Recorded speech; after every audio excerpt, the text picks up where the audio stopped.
Le timbre est à l'honneur, une organisation du club philatélique de la région gayonnaise. C'est aujourd'hui et demain, 9 et 10 mars, à l'accueil de loisirs de Courcelles-sur-Seine. C'est une bonne occasion de voir et connaître même un peu la géographie et l'histoire dans cette exposition de timbres sous le thème du voyage au fil de l'eau. Le député Timothée Houssin était présent pour le début officiel de cette manifestation.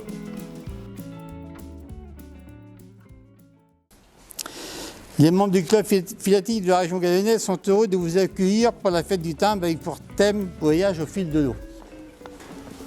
Dans une commune dont le nom se termine par Seine, qui dit Seine dit eau, qui parfois déborde, comme c'est le cas actuellement, et conforte le choix d'installer le boulier accru au pied du pont de notre commune accueillante pour cette manifestation avec une présentation intimiste, mais réglementaire. Il fallait 40 faces d'exposition, autrement se fait tirer les oreilles par la fédération.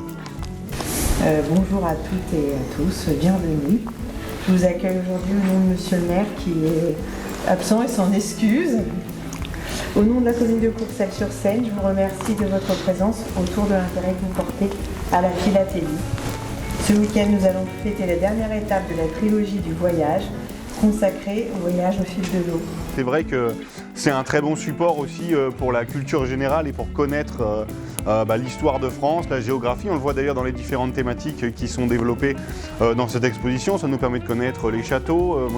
Souvent, effectivement, quand on se promène en voiture, quand on met le GPS, on a des noms de rues où on se dit bah tiens, un tel, c'est un aviateur. On se souvient de collections de timbres qu'on a pu avoir par le passé. Moi, dans ma jeunesse, j'avais aussi la chance d'avoir quelqu'un qui travaillait dans une agence de voyage et qui m'amenait des timbres qui venaient du monde entier. Donc ça a été aussi l'occasion un petit peu de découvrir le monde. Je pense que c'est un type de collection qu'il faut essayer de faire perdurer et puis peut-être aussi pour les plus anciens qui exposent, de faire connaître aux plus jeunes, parce que c'est un vrai support illustré pour faire connaître différentes thématiques. Et puis on voit dans l'exposition que vous présentez que chaque personne a un petit peu ses spécialités, ses centres d'intérêt, qu'elle en fait finalement profiter les autres.